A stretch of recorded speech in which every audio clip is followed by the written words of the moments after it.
Most of us spend a lot of time thinking about how we come across, how we're perceived, how we present ourselves, how we fit into others' expectations for us.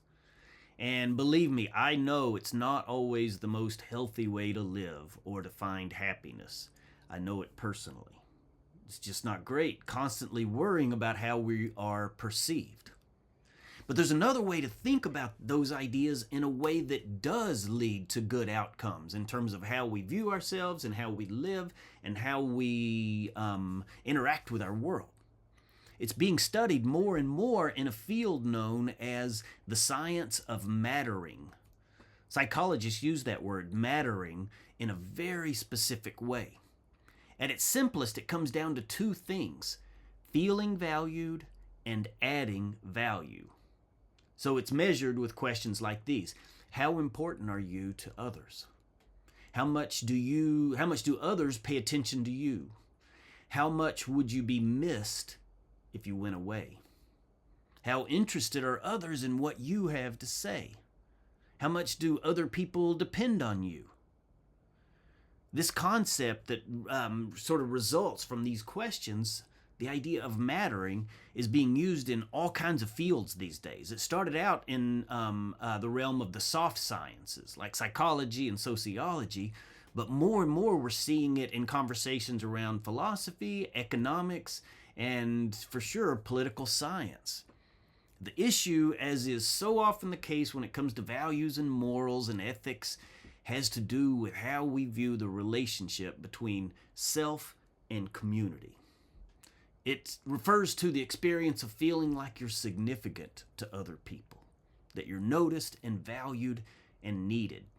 Not just seen, not just that you are doing something that's impressive or people think is cool, but that your presence actually makes a difference.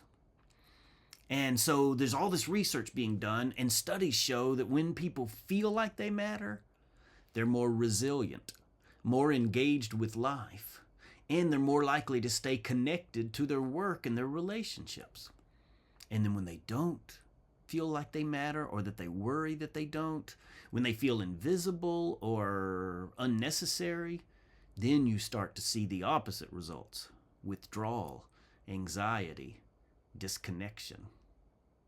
So it's not just a nice idea, it's something that shapes how people live.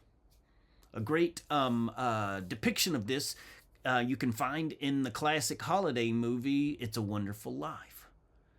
George Bailey spends most of his life feeling like he hasn't quite become what he was supposed to be. He stays in a small town that he wanted to get out of. He gives up on some of his dreams and aspirations, and he watches other people leave and succeed all the while. And so over time, he starts to feel like his life hasn't added up to much, like maybe he doesn't really matter. That's the feeling. But what the story shows us is something really different. You know the story. Clarence, this angel, shows up. And instead of arguing with George or trying to cheer him up, Clarence does something much more concrete. He shows George what the world would look like if he had never been born. And in that alternate version of reality, George goes and he watches what life would be if there had never been a George Bailey. And he sees that there are these ripple effects of his absence. So the people who were never helped, the lives that turned out differently, a community that's harsher and more broken, all of that because he wasn't there. Clarence shows George, basically, that George's life has mattered in ways that he never fully recognized. And here's the key. There's a gap in that story between two things: what's true about his life and what he feels about his life. And that gap matters because one of the things the research suggests is that we don't always feel like we matter, even when we do. Sometimes the feeling comes later. Maybe it doesn't even fully arrive. And sometimes the problem isn't that we don't matter, it's just that we haven't seen all the ways that we already do matter. So that makes this a harder question than it first appears. It's not just, do I feel important? It's where and to whom do I actually make a difference? Because a lot of the environments we move through, work and school, social media for sure, emphasize visibility and achievement. What you've done, how you're seen, how you measure up. But those things don't always really translate into actual mattering.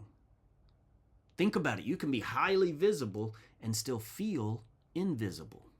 Or you can achieve a lot and still feel like you don't count in the ways that matter most. So maybe the question to sit with isn't just, do I feel like I matter?